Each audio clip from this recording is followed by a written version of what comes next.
What's going on, people? Welcome back to the John Sinclair TV. Back again. This is a recorded show, and it's a Premier League summer series between Newcastle United and Brighton, which is going to kick off on, I believe it's going to be on Friday evening. So I've got Josh and me. Good evening, Josh. Hiya, how are you?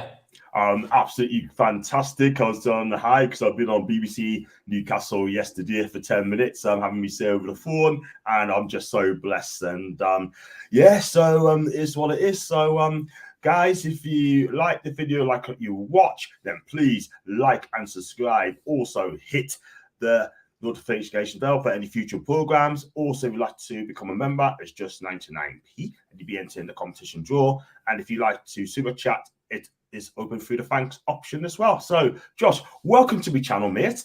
And first of all, right, we're going to talk a little bit about last season under Roberto De Zerbi. How do you feel about your season? Because for me, I think you had a fantastic season. You finished above Tottenham. You finished above some very good teams, by the way. And you qualified for the Europa League for the first time in your history. Tell me more. Yeah, I mean, what can you ask for, right? You can't ask for much more than that. Obviously, it was a very, very roller coaster season. Everything was looking pretty good. And then Chelsea raided us, took Graham Potter and his staff, which feels like a million years ago, not 9 months ago. And we went into obviously the Queen passing away, and we were just wondering what the hell was going to happen next. We had no manager, no backroom staff. Adam Lallana and Andrew Crofts, our assistant manager to the under-21s, were our coaches. And by the time we actually finally got to play again, Roberto De Zerbi was in charge. Now, I know you said in our conversation before we went live, you knew a little bit about him already. I didn't, honestly. So we did a big deep dive on him on our show. And we learned a lot about him very quickly. And we're already starting to see that sort of stuff unfold at the Albion as time's going on. And you're already starting to see it in the headlines and Sky Sports and that, we're becoming a cool team to watch now because we're incredibly attacking, incredibly attractive to watch. And as a football fan, especially as a Brighton fan, what more could you ask for? You've just qualified for Europe after losing your entire management staff. You brought in a new guy. He's got you to Europe. You're playing tremendous football, and your best players are all like 19, 20, 21 years old and are just phenomenal talent. So we're in a really lucky position right now. We'll enjoy it while it lasts, that's for sure. Absolutely. I hope you keep this guy for the next 5 years. In fact, I tell you what, if anyone asks me who would be Eddie Howe's replacement, that guy has got to be next on that short list. I'm telling you, but that's by the by, because I'm happy with Eddie Howe. Yeah, I mean, look, he's come in and he's playing some super football, attractive football, and entertaining as well. I knew that. And he loves playing a 4-2-3-1. He can play a 4-3-3 as well. He's very flexible in his tactics, by the way. And yeah, you're going to have to trust him. You got to trust him. Yeah. I don't think there's any problem with that. I think he won over most of the fan base like immediately. Just his aura, his charisma, like he's just got that something about him, hasn't he? And it didn't take long for the Albion fans to warm to him. And I think his passion on the sideline helps, doesn't it? Like when you've got a manager that's really passionate, it doesn't take much for the fans to get behind him. So I think the trust was in him almost immediately, and it definitely hasn't waned at all. The entire fan base is massively behind him. I think it would take an absolute crazy downfall for us to not be at this point. Absolutely. I mean, next season is going to be so challenging in the Premier League, and it's going to be a lot of things going to happen. I mean, you've got teams like Villa spending well, Tottenham under Postecoglou as well. You know what to expect from him. He's a damn good manager as well. We got to do better than fourth, and I believe we can. But to look at the signings you made in the summer, right? You got João Pedro from Watford. You got Bob Verbruggen from Anderlecht for 20 million quid just on that money.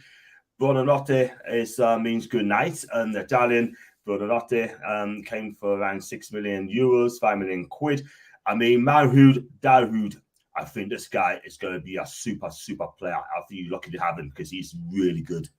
Yeah, he looks very good. We saw him a little bit in the preseason friendly just recently against Chelsea. He slotted into that midfield next to Caicedo, where Caicedo will be playing alongside him very, very well indeed. He looks like a very creative player, very calm, very composed.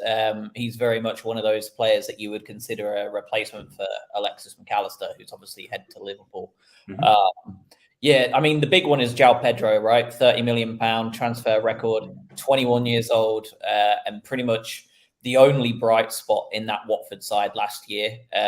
Per most Watford fans that I've spoken to, he was basically the only player that looked like he cared, and was way above championship level. I was a fan of him before Watford went down. I was hoping we would take him when you guys were originally in for him. We were. I was gutted. I was like, I would have loved to have got him. And now here we are. And he, it's a preseason friendly, so there's not much you can take from it really, especially the first one. But he's a super talent. Like, he's so good. And De Zerbi loves these very flexible players in that front four. And he can play on the right, he can play at the 10, he can play at the 9. I think he was going to do very well next year. Very well. I believe he will. Such a super talented player. And João Pedro, you was after him for around the same money, 30 million quid. But again, it's a fan's choice, but it wasn't an owner's choice to inquire about him. But they just didn't follow up at all whatsoever. So we definitely trusted him. I'm amazed Dan Ashworth didn't follow up on this guy as well. I was amazed. But it is for what it is. If you just tell the Newcastle fans the style of play, I know you mentioned it, the tactics, the players you've got to watch out for this season, and who's going to be your key? I think let's get the key out of the way real early. Yes, please. The key is going to be Moises Caicedo, right? We're all sitting and watching and waiting to see what happens there. He is our linchpin in the centre of midfield. There's no disrespect whatsoever to Alexis McAllister. He's won a World Cup. He's superb. Fabulous player. But he cannot hold a candle to Moises Caicedo and what we need in that double pivot. There's not many better box-to-box defensive midfielders anywhere for us. And we're asking an awful lot of money for him from Chelsea, and they're not willing to pay it. So we've just got to sit and wait, really, as fans, and wonder what's going to happen. If we keep him, there's your key player right there, comfortably. He is one of our best players by far. He's just so important to that midfield. If we lose him, then as De Zerbi said, we need to sign someone who can replace him without a doubt. Now, if we have £100 million in the bank, we can probably go find whoever we want, right? And even if we have to pay a little bit over the odds, we can afford that. With 100 million quid in the bank. So he's going to be your big one. The goalkeeper situation will be interesting with Verbruggen brought in from Anderlecht. Burnley and company were after him too massively due to the way he can play. So it will be very interesting to see how that pans out with him and Steele, because as you know, Jason Steele has suddenly decided at 32 to become like a decent goalkeeper out of nowhere. I don't think anybody. But that goalkeeper battle will be interesting. I suspect one of them will probably be our European goalkeeper. It will be the Man City way, right? Like, I think you'll have one be the Prem goalie and the other one will be Europa, FA, Carabao. And I don't think they'll complain too much because they're going to be playing European football. And then the big thing really is that front group, right? Mitoma, very exciting. João Pedro, very exciting. Julio Enciso, goal of the season award winner, unbelievably good. Evan Ferguson, 19 years old, playing like he's 29, like he's so smart. Solly March has suddenly become this excellent talent under De Zerbi. Pascal Gross is still Pascal Gross. He just seems to score goals regardless of where he is on the pitch. There's a lot of attacking talent. And making the most of that group that we've got, making sure everyone rotates appropriately. We don't want people getting hurt because we had some real bad luck with injuries towards the end of last season. It's good, like you say, it's a long, hard season with Europe, and that's going to be the key, really, is rotating everybody and making sure people stay fit. It will be an interesting dilemma for De Zerbi because he's never had that either before. So he gets paid millions of pounds to make decisions as well. So that's his job. And he'll do a cracking job. If it's something to get you Champions League, it'll be Roberto De Zerbi, because that guy is an amazing young coach as well. And the players you mentioned there, I mean, Caicedo as well, if you do well to hang on to him this summer, I think you will. And the other players you mentioned as well, Mitoya, I like him. I do like him. I mean, that guy on the left-hand side, I mean, he is sensational. But at the end of the day, I think both going to have a fantastic season. Yeah, I hope so. It's going to be tough. Most teams, you know, with West Ham last year, even, like, most teams struggle when they have to do Europe for the first time. So I think expectations will be realistic amongst Brighton fans. We're not going to be going too crazy if we end up mid-table next year. As long as we have a good European campaign, I think would be the idea. So really just keeping things realistic, keeping our feet on the ground, enjoying it while we last as well. We don't know when we'll be here again. So for the first time, we will definitely enjoy Europa League as well. Brilliant stuff, brilliant stuff. Now, on to the game on Friday night, Saturday morning. We got to play you guys in the summer series, in the Premier League summer series. First of all, I hope it's a regular thing in America. I think it's a great competition as well. So you could find each other out as well. That's number one. Secondly, you played your game against Chelsea and you lost by 4-3, I believe. Yeah. And in your point of view, how did the game go? How did you do the game? There has been a lot of goals in this summer series already, hasn't there? There is. This just seems to be like defending is totally optional when they're in the States, because it seems like a lot of them are just not. But yeah, it was good. Van Hecker got sent off, which then resulted in the crazy goals. It was 1-1 before that. It was odd to see a player sent off in a preseason friendly for 2 yellow cards, especially because one was for dissent. Normally, you know, in preseason friendlies, the ref will just say, like, you need to sub him off. Like, he's not playing anymore. Get rid of him. He decided to give him the red card, and then it ended up being like another 5 goals scored all over the place. So I suppose for entertainment's sake, it was good. But yeah, ultimately, it's a preseason friendly, right? Like, the purpose is to get fitness. It's to play players and take a look at players and, you know, do that sort of thing. So from my perspective, João Pedro was the big thing that we all were talking about afterwards, because he was just electric when he came on, just unbelievably good. And yeah, other than that, there wasn't too much in terms of a talking point, other than the fact that, you know, it's just amazing to be over in the States, as you say. Brighton have been trying to get over to the States since COVID hit. But then obviously that happened and everything got derailed, and now we're able to come over to that summer series.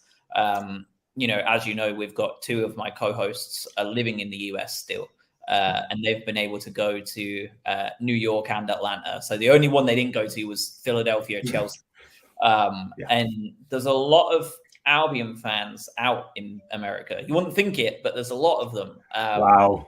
And they work hard to watch their team. You know, these guys in the States, in California, on the West Coast, waking up at 3 a.m. to watch Brighton versus Bournemouth. Like, it's a rough time. So like they're actually getting their just desserts now. Like, it's really nice to see. And, you know, I don't know about you, but it's weird to me seeing Brighton play in front of 70,000 people in Philadelphia when just a couple of years ago, we were both in the Championship and we were probably playing some like second division Austrian side as a warm up. Like, I know what you mean. I know exactly what you mean. Just enjoying it. Absolutely. It's good.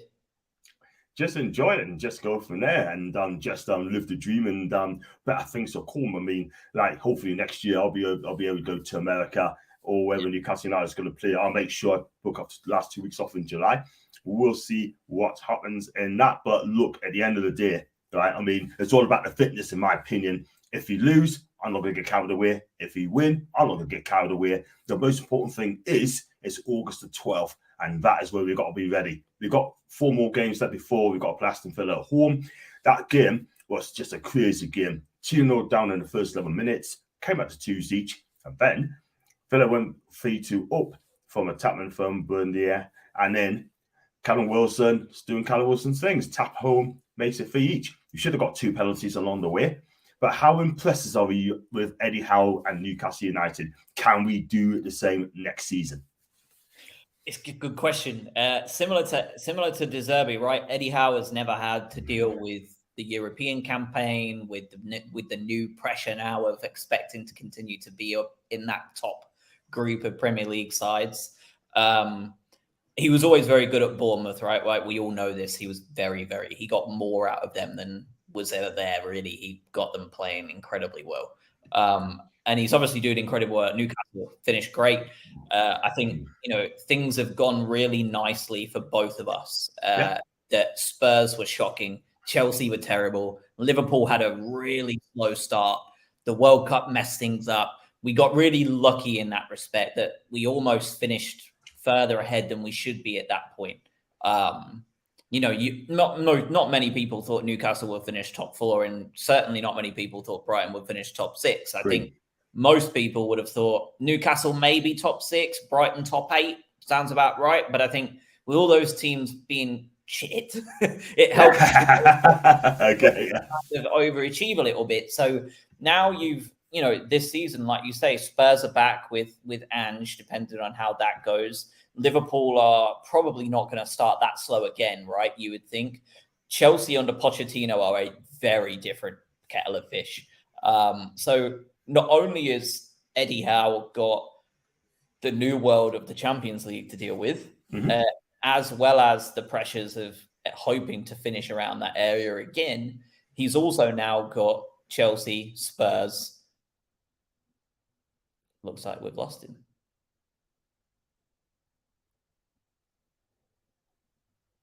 I'm just going to sit and wait for my host to return.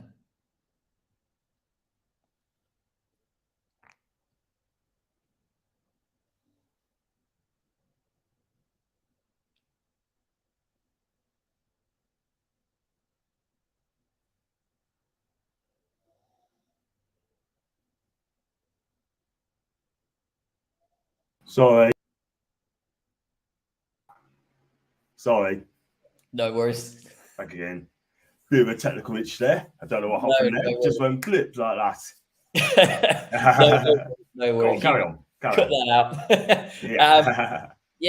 Just to finish what I was saying, you've got a lot of those teams that were very poor last season that you wouldn't expect to be being a lot better. So your Chelseas, your Liverpools, your Spurs are all going to be coming back. As you say, Villa are spending a lot of money.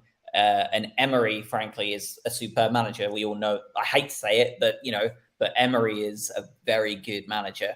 So yes. Villa will be there or thereabouts. With the right look, Brighton will be up there too. And then you've got Arsenal, you've got Manchester United, you've got Manchester City. Like there's not enough room for everybody up there. So I think, as Newcastle fans, and I'm sure you will too, because that's the kind of fan base you are, you'll give, you've got a bit of understanding here that this is not going to be the same season as last year. And, if I was a Newcastle fan, I would be looking at top 6 as a great achievement with Champions League football already on the horizon. And with those teams spending a shit ton of money and coming back into the mix. I think that if Eddie can take you to 6th place and competitive in the Champions League groups, phenomenal season for me, like just because of that additional pressure, and he's never had any of that before. I think that would be a massive achievement for Newcastle United. 100%. I take top 6 next season. I mean, if you finish 6th, that'll be in Europa League. It's still European football, but you know what? Got Champions League first time in 20 years. And I'll tell you something now, right? I mean, the players should treasure it. Do you know what I mean? I'd love to go above 4th. I'm not asking to go to win a title. We won't, not just yet. However, if we just count where we are at the minute, I think Newcastle will have a fantastic season yet again under Eddie Howe. If we get European football next season, cool. I take it. Yep, agreed. And as for Brighton, I think if Brighton carry on as they are, probably European football again next season or top 10, the position you're in, I'll take that. I'll take top 10 with Brighton. No problems at all. I think De Zerbi, I think he's going to get another contract at some stage. I'm sure he will. He's only on a long-term contract.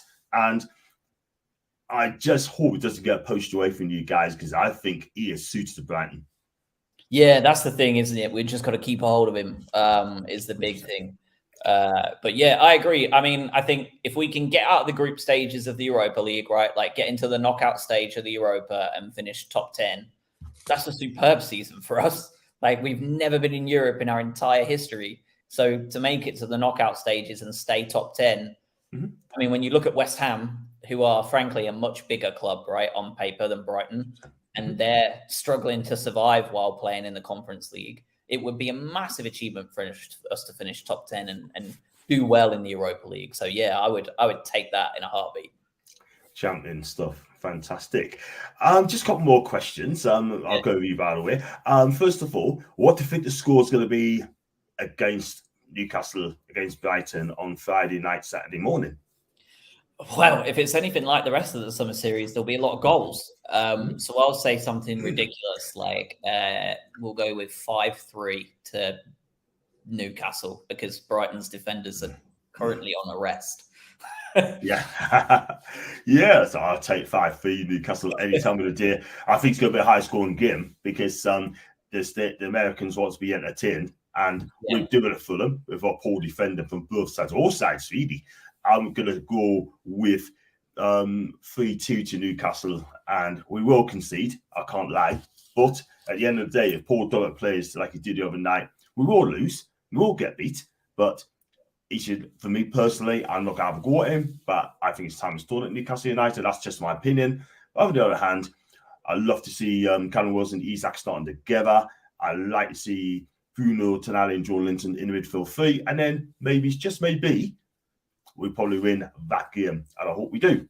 No doubt. Yeah, we've so Estepinian, our left back, Lewis Dunk, obviously, and Moises Caicedo have only just rejoined preseason. They had a longer break, so they've only just come back. So half of our defense is out, which is why we were a bit mental against Chelsea.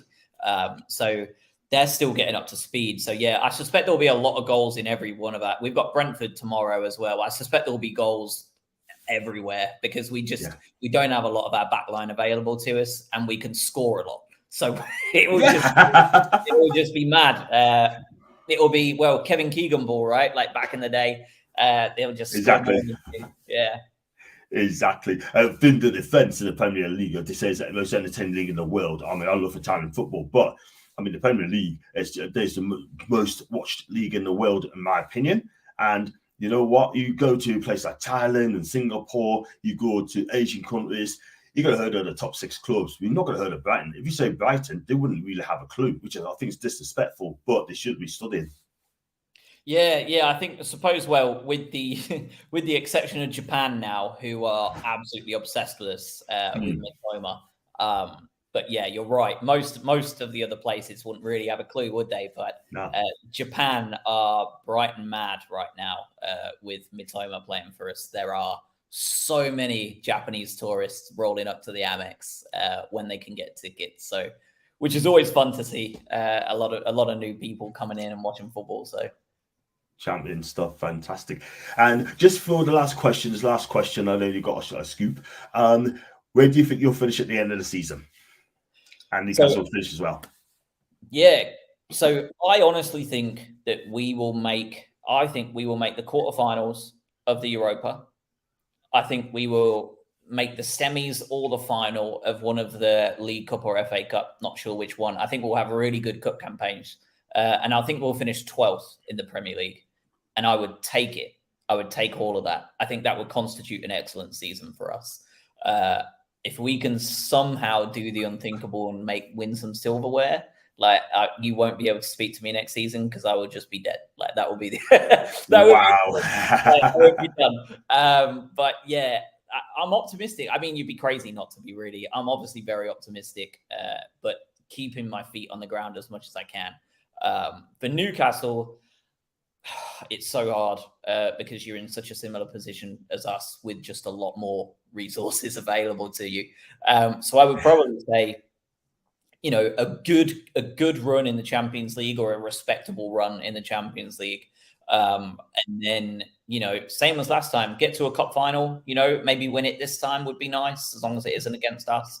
And then finishing anywhere in that top 7 for European football, I think you would constitute a success for Newcastle. And I would say you'd be pretty happy with that. Yeah, I'm going to have to kind of agree with you. I mean, if you get in the European spot next season, I'll be happy. If you get to the finals of any cup competition, FA Cup or the Carabao Cup, I'll be happy as well. Yeah. I think Brighton will be top 10 this season. I'm going to say Brighton to finish 8th this season. I think you'll do it again. And you know what? At the end of the day, I think Brighton are a fantastic team. They really, really are. And long may continue under the Serbi. That guy, as long as he's at your club, I think this guy is going to be amazing for you. And yeah, so listen, Josh, thank you so much for coming on. And before I let you go, can you just give a shout out to your socials, please? Yeah, absolutely. So thank you for having me, first of all. Love it. You know, obviously, best of luck for the season. I hope you all do really well. It's kind of us, you, Villa, Brentford a little bit, all are there to upset this traditional big 6, aren't we? So long may that continue. Anything that keeps the big clubs quiet is nice. So yeah, socials is Together BHA everywhere. So Together BHA on YouTube, Twitch, Twitter, Threads, Blue Sky, Instagram, TikTok, wherever you want to go. Together BHA is just your one size fits all. So give us a follow. We're most active on Twitter.